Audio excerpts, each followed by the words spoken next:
On April 15th, 2004, a successful businesswoman vanished from her salon in exactly 13 minutes. Her lunch was still warm. Her customers were waiting. Her car was running, but she was gone. What happened in those 13 minutes would remain a mystery for years, until a discovery in the woods revealed the most twisted truth imaginable. But before we dive into those terrifying 13 minutes that changed everything, you need to understand who Claire Matthews was and why her disappearance made absolutely no sense to anyone who knew her. Because what you're about to discover will make you question everything you think you know about the people closest to you.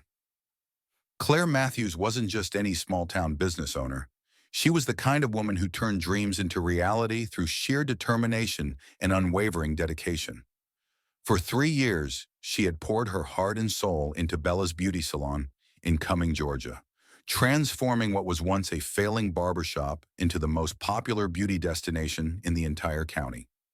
Every morning at exactly 7:30 a.m., Claire would unlock those glass doors with a smile that could light up the darkest day. She knew every client by name, remembered their children's birthdays, and somehow always managed to make each person feel like they were the most important customer in the world. Her appointment book stayed filled weeks in advance, and women drove from 3 counties away just to sit in Claire's chair. But what made Claire truly special wasn't just her talent with scissors and styling tools. It was her infectious optimism, her genuine care for others, and her absolute refusal to give up on anything she believed in. When she married Ryan Matthews in 2001, everyone said they were the perfect couple. Ryan, a successful contractor, had helped her purchase and completely renovate the salon, turning it into something that looked like it belonged in Atlanta rather than small-town Georgia. Little did anyone know that this perfect marriage was hiding secrets that would ultimately cost Claire her life. Claire would often tell her customers that owning the salon was her childhood dream come true. She'd grown up in a trailer park, raised by a single mother who worked 3 jobs just to keep food on the table. The salon represented everything she'd fought for: independence, success, and the ability to create something beautiful in the world. Her regular customers, Rebecca Hughes and Samantha Ward, had appointments every other Thursday at noon. They'd been coming to Claire for over 2 years, and these appointments had become as routine as clockwork. Rebecca always got her highlights touched up, while Samantha preferred a simple wash and style. They'd chat about their kids, their husbands, the latest town gossip, and Claire would work her magic while making them laugh with her endless supply of funny stories. What Rebecca and Samantha didn't realize was that they were about to become the last people to see Claire Matthews alive, and the first to discover that something was terribly, terribly wrong. April 15th, 2004 started like any other Thursday. Claire arrived at the salon at 7:30 a.m. sharp, just as she had every day for 3 years. She unlocked the doors, turned on the lights, and started preparing for another busy day. Her first appointment wasn't until 9 a.m., which gave her time to organize her supplies, review her appointment book, and heat up the lunch she'd packed the night before. By 11:45 a.m., Claire had already served 4 clients. The morning had been typical: a cut and color, 2 perms, and a wedding updo for a young bride getting married that weekend. Claire was running right on schedule, which was important because she prided herself on never keeping customers waiting. At 11:47 a.m., Claire heated up her lunch in the small microwave tucked behind the reception desk. Chicken salad sandwich, apple slices, and a Diet Coke. The same lunch she brought to work at least 3 times a week. She placed it on the counter next to her appointment book and went to the supply closet to grab fresh towels for her noon appointments. That was the last normal moment of Claire Matthews' life, because what happened next would launch one of the most baffling disappearances in Georgia history. Rebecca and Samantha arrived at exactly 12 p.m., just as they had every other Thursday for the past 2 years. They tried the front door expecting to hear Claire's cheerful greeting, but found it locked. This was unusual, but not alarming. Sometimes Claire would step out for a quick errand or take a phone call in the back office. They knocked and waited, then knocked again. Through the glass door, they could see Claire's purse sitting on the reception desk right next to her appointment book, which was still open to April 15th. Her car, a red Honda Civic, was parked directly in front of the salon, but it wasn't in Claire's usual parking spot. It was positioned at an odd angle, as if someone had been in a hurry. Rebecca tried calling Claire's cell phone. It went straight to voicemail. They walked around to the back entrance and found that door locked as well. By 12:15 p.m., both women were genuinely worried. Claire was many things, but unreliable was not one of them. In 2 years of regular appointments, she had never missed a session without calling ahead. Samantha suggested they might be overreacting, but Rebecca had a feeling something was seriously wrong. She convinced Samantha to help her look through the front window more carefully, and that's when they saw something that made their blood run cold. Claire's lunch was sitting on the counter, still steaming. The microwave door was hanging open, and most disturbing of all, the cash register drawer was pulled out completely, totally empty except for a few scattered coins. But here's what's truly chilling. Investigators would later discover that whoever emptied that cash register knew exactly where Claire kept her emergency key, suggesting this wasn't a random robbery at all. Rebecca immediately called 911. The Forsyth County Sheriff's Department responded within minutes. Deputy Marcus Webb was the first officer to arrive at the scene, and he immediately recognized the severity of the situation. Claire Matthews was well known and respected in the community. She wasn't the type of person who would abandon her business, leave her purse behind, and disappear without explanation. Within an hour, the salon had been transformed into a crime scene. Investigators photographed everything, dusted for fingerprints, and began the painstaking process of documenting every detail that might provide a clue about Claire's disappearance. Detective Ashley Daniels was assigned to lead the investigation. She had worked missing person cases for 8 years, and she immediately recognized the signs of an abduction. The empty cash register suggested robbery, but the fact that Claire's purse and car keys were left behind indicated something far more sinister had occurred. The evidence painted a disturbing picture. Claire's lunch had been heated at 11:47 a.m., according to the microwave's clock. Her first afternoon appointment was scheduled for 12 p.m. Phone records showed that her last outgoing call had been made at 11:52 a.m. to confirm an appointment for the following day. Rebecca and Samantha had arrived at exactly noon and found the salon locked and empty. This meant that whatever happened to Claire Matthews had occurred in a window of exactly 13 minutes, between 11:47 a.m. and 12 p.m. on April 15, 2004. But what investigators discovered next would make this case even more mysterious than anyone could have imagined. How could someone disappear without a trace in broad daylight from a busy street in the middle of town? The salon was located on the main commercial strip, surrounded by other businesses and regular foot traffic. Surely someone had seen something, heard something, or noticed something unusual. Detective Daniels began interviewing everyone who might have been in the area during those crucial 13 minutes. The results were baffling. The owner of the hardware store next door had been in his back office doing paperwork. The receptionist at the dental office across the street had been at lunch. The mail carrier had already finished his route on that block by 11:30 a.m. It was as if Claire Matthews had simply vanished into thin air during the only 13 minutes of the day when no one was watching. But someone was watching. Someone who knew Claire's routine better than anyone else could have possibly known. The investigation expanded rapidly. Search and rescue teams combed the surrounding area. Police helicopters flew grid patterns over the county. Volunteers distributed missing person flyers throughout Georgia and neighboring states. Claire's photograph appeared on local news broadcasts and in newspapers across the Southeast.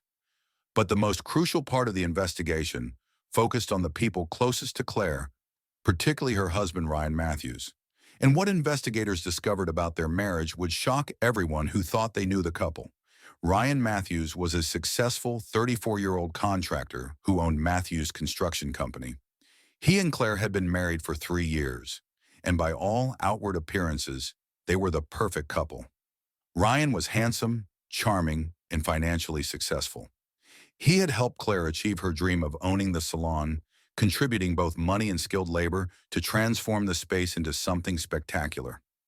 When Detective Daniels first interviewed Ryan on the evening of April 15th, he appeared genuinely devastated by his wife's disappearance.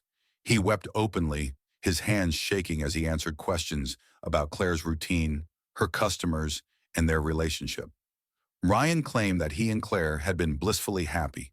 They were trying to start a family, planning to buy a larger house, and talking about expanding the salon into a full-service spa. He insisted that Claire was totally devoted to him and their marriage, and that she would never voluntarily leave or put him through the agony of wondering what had happened to her. But as Detective Daniels dug deeper into the Matthews marriage, a very different picture began to emerge, and what she discovered would turn this missing person case into something far more sinister. Claire's son from a previous relationship, 16-year-old Tyler Brooks, painted a completely different portrait of Ryan Matthews. Tyler had been living with Claire and Ryan for the past 2 years, ever since his mother had remarried, and he had witnessed things that contradicted Ryan's version of their perfect marriage. According to Tyler, Ryan was possessive, controlling, and increasingly jealous of Claire's success with the salon. He monitored her phone calls, showed up at the salon unexpectedly to check on her, and became angry when she spent time with friends or family without him. Tyler claimed that Ryan was particularly resentful of the independence and confidence that Claire had gained through running her own business. The situation had escalated in recent months.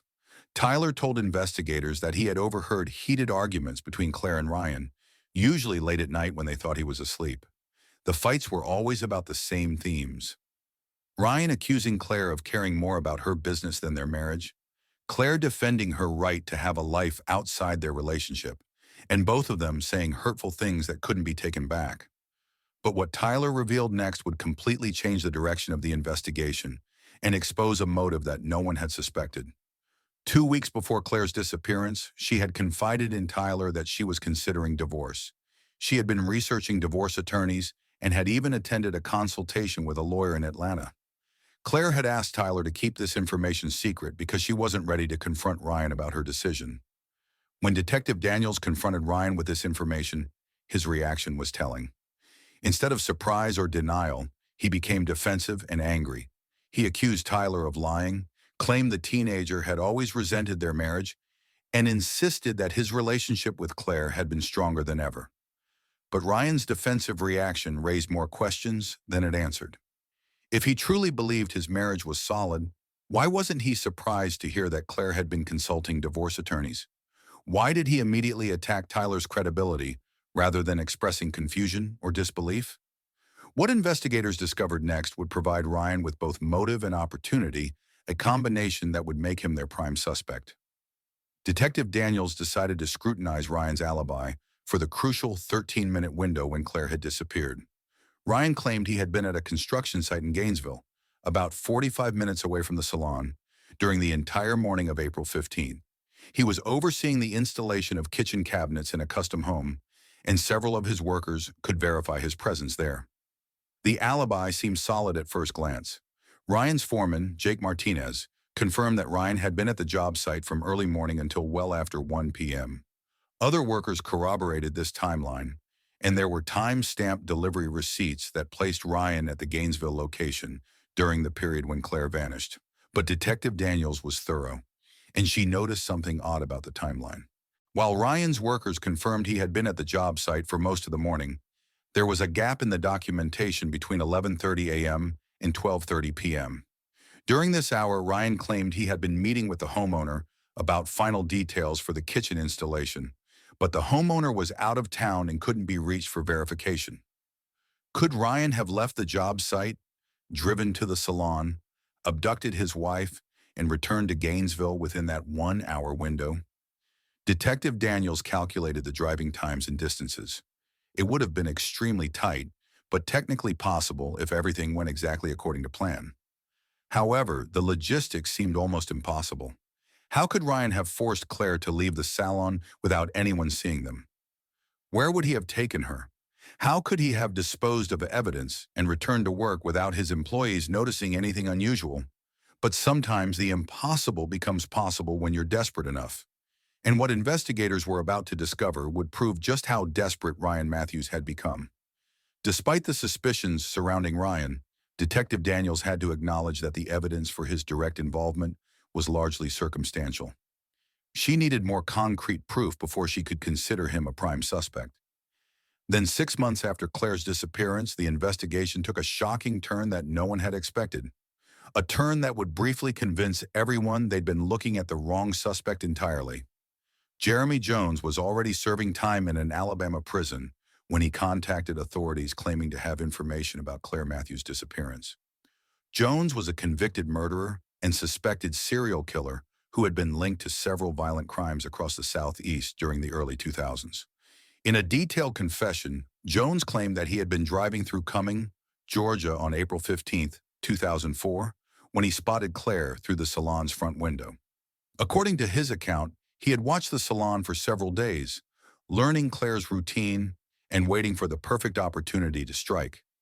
Jones described entering the salon during those crucial 13 minutes, threatening Claire with a knife, forcing her to empty the cash register, and then abducting her in her own car. He claimed to have driven her to a remote location in the North Georgia mountains where he murdered her and buried her body in a shallow grave.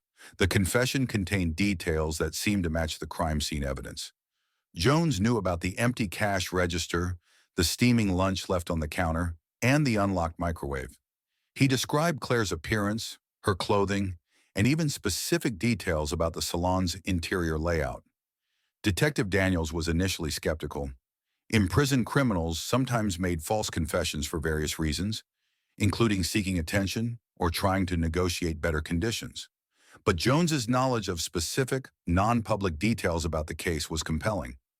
However, when investigators pressed Jones for more information about the location where he claimed to have buried Claire's body, his story began to fall apart. He provided vague directions that led to several fruitless searches in the Chattahoochee National Forest. When confronted with inconsistencies in his timeline and other factual errors, Jones eventually recanted his entire confession. Some investigators crossed Jones off their list of suspects after his recantation, but Detective Daniels remained convinced that he might still be involved. Serial killers were known for playing games with law enforcement, and Jones' initial knowledge of crime scene details couldn't be easily explained away. But what no one realized at the time was that the real killer was still out there, watching the investigation unfold, confident that he had committed the perfect crime, and he was getting ready to make his first mistake.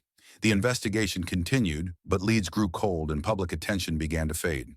Claire Matthews had become another missing person statistic, another unsolved mystery that frustrated law enforcement and devastated a family. Ryan Matthews publicly maintained his innocence and continued operating his construction business. He participated in searches, offered rewards for information, and made emotional pleas on local television for Claire's safe return. To outside observers, he appeared to be a heartbroken husband desperately seeking answers about his wife's fate. But Tyler Brooks saw a different side of Ryan during the months following Claire's disappearance. According to Tyler, Ryan's grief seemed performative and inconsistent. He would break down crying during interviews with reporters, but Tyler observed him laughing and joking with friends when he thought no one was watching. More disturbing, Tyler claimed that Ryan had begun making comments about moving on and accepting that Claire isn't coming back within just a few months of her disappearance. For someone who publicly insisted that his wife might still be alive, Ryan seemed surprisingly ready to consider other possibilities. The relationship between Ryan and Tyler deteriorated completely during this period. Tyler moved out of their home and went to live with Claire's sister, Victoria Hayes, who had always been suspicious of Ryan's motives. Victoria became Tyler's advocate and continued pressuring law enforcement to investigate Ryan more thoroughly. But it would take a discovery in the woods to finally give Tyler and Victoria the answers they'd been desperately seeking for over 2 years. As months turned into a year, and then into 2 years, the Claire Matthews case seemed destined to join the thousands of other unsolved missing person cases that haunt American law enforcement. Without a body, without witnesses, and without concrete evidence pointing to a specific perpetrator, investigators had run out of viable leads to pursue. Then on September 3, 2006, everything changed in a way that no one could have predicted. A group of teenage hikers exploring the Dawson Forest Preserve, about 11 miles northeast of Cumming, made a discovery that would finally provide answers to the questions that had tormented Claire's family for more than 2 years.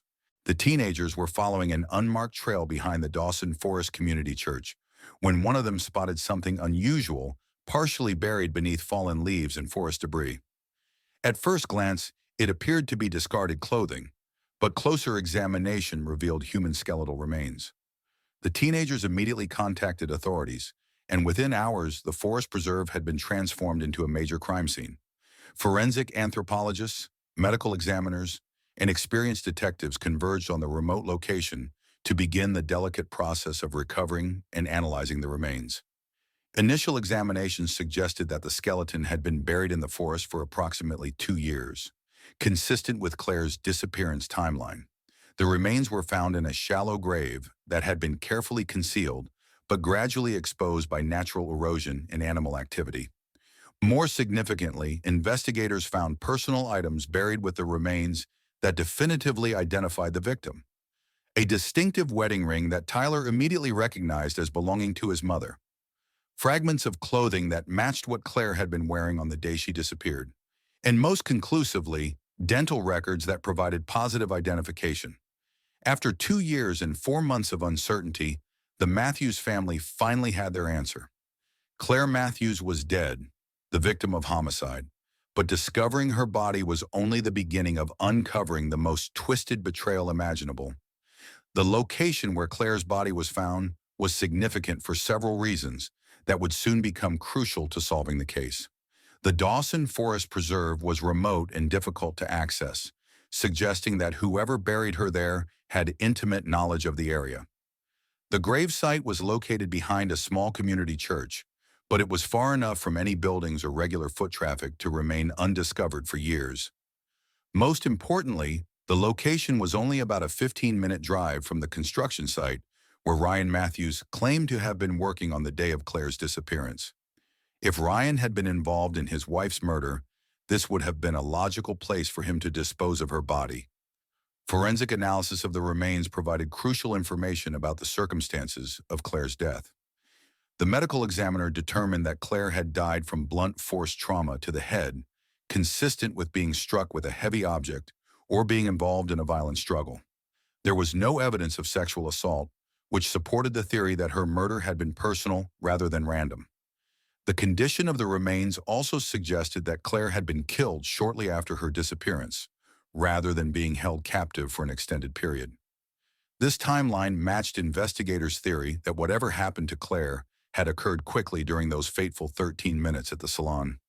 But what investigators discovered next would finally provide the evidence they needed to expose the killer who had been hiding in plain sight for over 2 years. With Claire's body finally recovered, Detective Daniels was able to focus the investigation on the most likely suspects. Jeremy Jones remained a possibility, despite his recanted confession, but the location of the gravesite seemed to point more strongly towards someone with local knowledge and regular access to the area. Ryan Matthews immediately became the prime suspect, and this time, investigators had the resources to dig deeper than ever before. Detective Daniels obtained search warrants for Ryan's home, his construction company offices, and all of his vehicles. The searches yielded several pieces of potentially incriminating evidence, but nothing that definitively linked him to Claire's murder. However, the investigation revealed new information about Ryan's financial situation that provided a possible motive for murder. Despite his outward appearance of success, Ryan's construction business had been struggling financially for months before Claire's disappearance. He had taken out several loans using the salon as collateral, and he was facing potential bankruptcy if his cash flow problems continued. Claire's life insurance policy was worth $250,000, enough money to solve Ryan's immediate financial problems and keep his business afloat. If Claire had proceeded with her planned divorce, Ryan would have lost his claim to the salon and faced financial ruin. But as a grieving widower, he would inherit everything and collect the insurance settlement. Detective Daniels also discovered that Ryan had been having an affair with his secretary, Brooke Carter, for several months before Claire's disappearance. Brooke was young, attractive, and unmarried, everything that might appeal to a man feeling trapped in a deteriorating marriage. But the revelation about Ryan's affair was just the tip of the iceberg. What investigators discovered about his secret relationship would expose a level of deception that stunned everyone involved in the case. When confronted with evidence of the affair, Ryan initially denied it, but phone records and witness testimony eventually forced him to admit the relationship. He claimed it had been a brief mistake that meant nothing to him, but Brooke's account suggested otherwise. According to Brooke, Ryan had told her that his marriage to Claire was essentially over and that he was planning to file for divorce as soon as his business situation stabilized. He had promised her that they would be together permanently once he was free, and had even discussed plans for them to relocate to Florida and start fresh. This information contradicted everything Ryan had told investigators about his relationship with Claire. Instead of being happily married and devastated by her disappearance, it appeared that Ryan had been actively planning to end their marriage and start a new life with another woman. But even with this new information about motive and opportunity, Detective Daniels still needed concrete evidence linking Ryan to Claire's actual murder. The case remained largely circumstantial, and experienced criminals often walk free when prosecutors couldn't prove guilt beyond a reasonable doubt. Then investigators made a discovery that would finally connect all the pieces of this deadly puzzle. A discovery that would prove Ryan Matthews had been planning the perfect murder for longer than anyone had imagined. The breakthrough came from an unexpected source: construction records from Ryan's company that revealed a pattern of deception stretching back months before Claire's disappearance. While reviewing Matthews Construction Company's work logs from April 2004, investigators noticed an unusual pattern. On April 15th, the day Claire disappeared, Ryan had checked out a company truck for supply runs, but had returned it with significantly more mileage than would be expected for trips to local suppliers.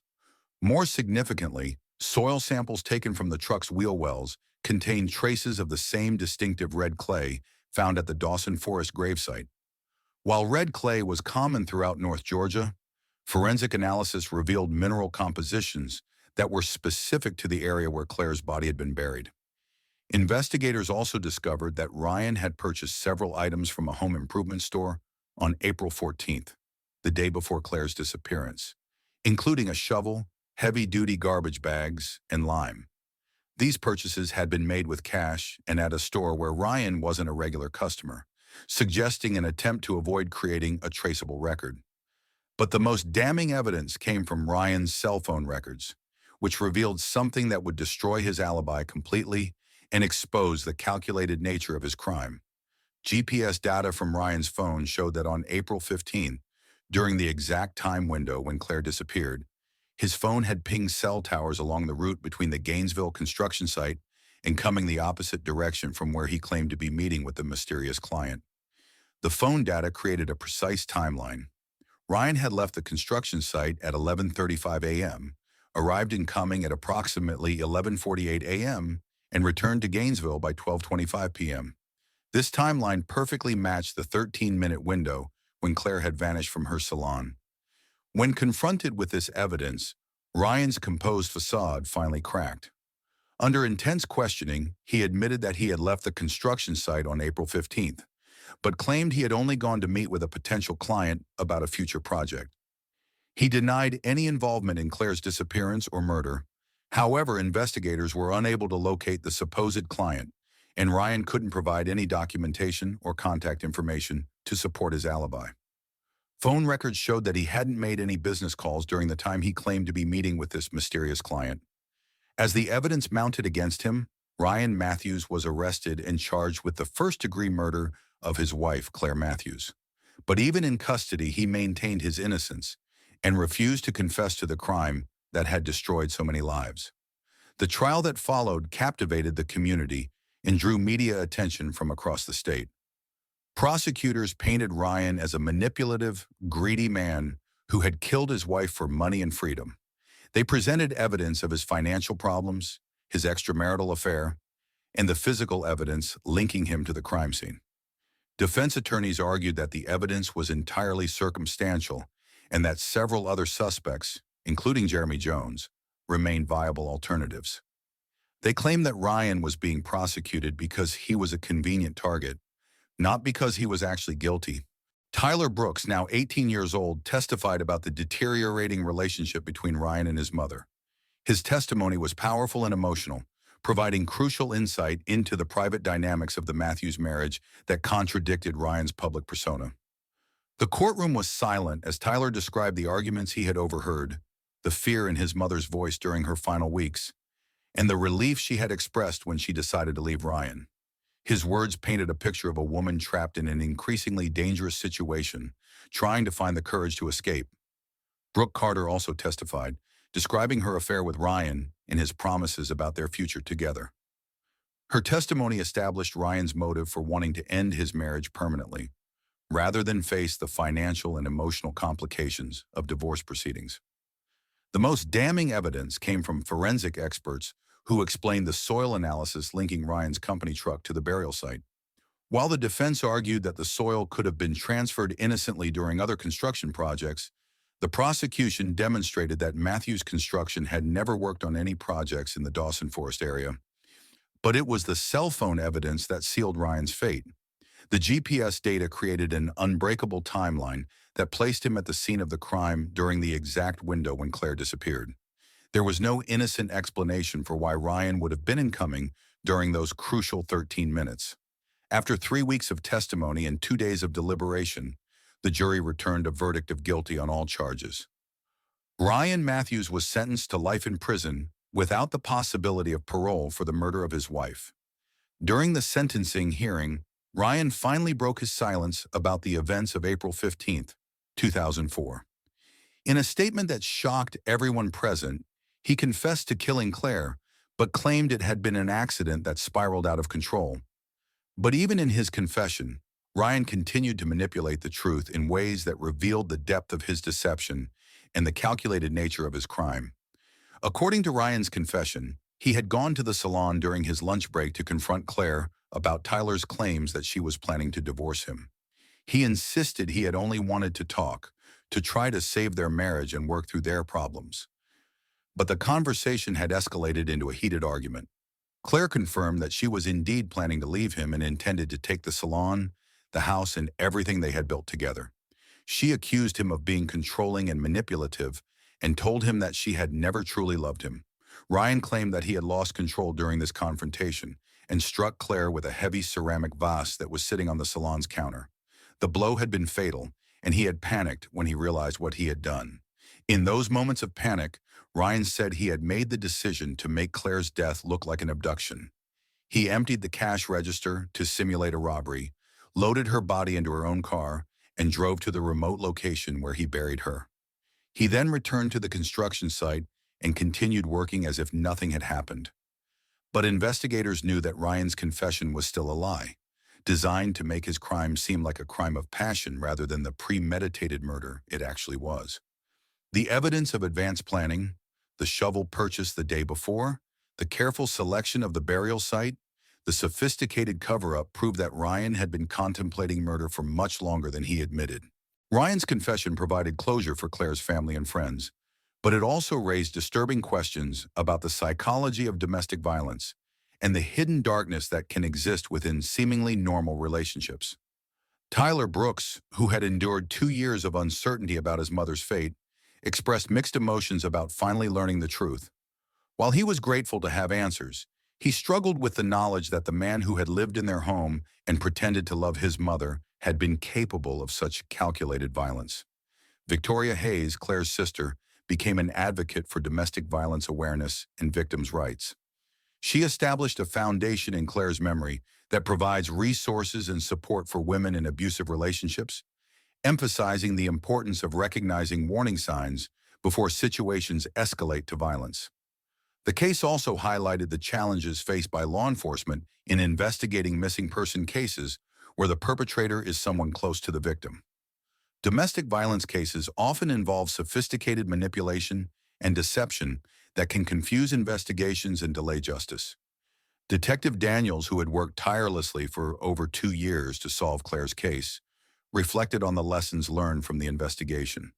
She emphasized the importance of looking beyond surface appearances and examining the private dynamics of relationships, even when they seem perfect from the outside. The Bella's Beauty Salon, where Claire had poured her heart and soul, was eventually sold to new owners, but many longtime customers found it too painful to return. The building now houses a different business, but longtime residents still remember it as the place where Claire Matthews built her dreams and ultimately lost her life. Jeremy Jones, the convicted serial killer who had initially confessed to Claire's murder, remained in prison serving multiple life sentences for other crimes. His false confession had complicated the investigation and delayed justice.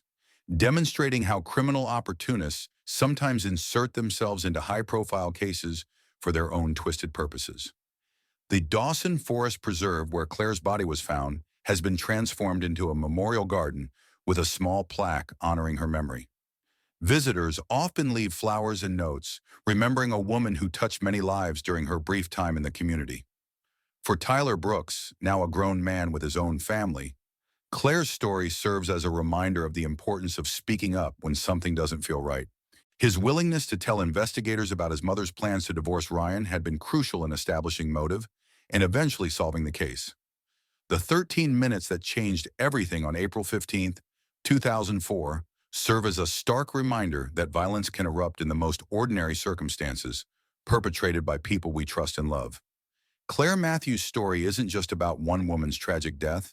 It's about the hidden dangers that exist in relationships where control and manipulation masquerade as love. Today, Claire's legacy lives on through the foundation established in her memory and through the countless women who have found the courage to leave dangerous relationships before it's too late. Her death was a tragedy, but her story continues to save lives by educating people about the warning signs of domestic violence and the importance of supporting victims who find the strength to seek help. The case of Claire Matthews proves that justice may be delayed, but it doesn't have to be denied. Sometimes the evidence speaks louder than deception, and sometimes the truth refuses to stay buried, no matter how carefully someone tries to conceal it. In those final moments at the Salon, as Ryan Matthews struck the fatal blow that would end his wife's life, he thought he was solving his problems. Instead, he was creating a mystery that would eventually expose every lie he had told and every crime he had committed. Claire Matthews deserved better than the 13 minutes of violence that ended her life. But in death, she received something that had been denied to her in her final months of marriage: the truth, finally and completely revealed, ensuring that justice would ultimately prevail over deception. The warm lunch left steaming on the salon counter became a symbol of dreams interrupted and lives cut short, but it also became evidence that would eventually lead investigators to the truth, proving that even the smallest details can speak volumes about the largest crimes. But here's what I want you to think about after hearing Claire's story. Was Ryan Matthews always a cold-blooded killer, or did desperation and financial pressure turn an ordinary man into a murderer? Could Claire have done anything differently to protect herself, or was she doomed the moment she decided to leave him? And what about those 13 crucial minutes? Ryan claimed it was an accident that spiraled out of control, but the evidence suggests careful planning. The shovel purchased the day before, the remote burial location he somehow knew about, the calculated performance of grief that fooled everyone for years. Think about this. If Tyler Brooks hadn't found the courage to tell investigators about his mother's divorce plans, would Ryan Matthews have gotten away with the perfect murder? How many other missing person cases involve perpetrators who are still walking free because no one suspected the person closest to the victim? Most disturbing of all, how many people do you know who present a perfect facade to the world while hiding something dark underneath? Ryan fooled his employees, his neighbors, his community, and even law enforcement for over 2 years. What warning signs did people miss, and what could have been done differently? I want to hear your theories in the comments below. Do you think Ryan's confession was the complete truth, or was he still hiding something, even at the end? What role did financial pressure play versus his desire for a new life with his secretary? And most importantly, what lessons should we learn from Claire's tragic story? Hit that subscribe button and ring the notification bell if you want to see more cases like this one, where the truth takes years to surface, but justice eventually prevails. Your support helps me investigate these forgotten cases and bring attention to victims who deserve to be remembered. And remember, if something feels wrong in your relationship or someone you know seems to be in danger, don't ignore those warning signs.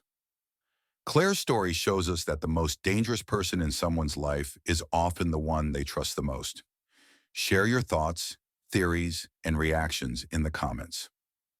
I read every single one, and your insights often help me see these cases from new perspectives. Until next time, stay safe out there and never stop questioning what lies beneath the surface of seemingly perfect lives.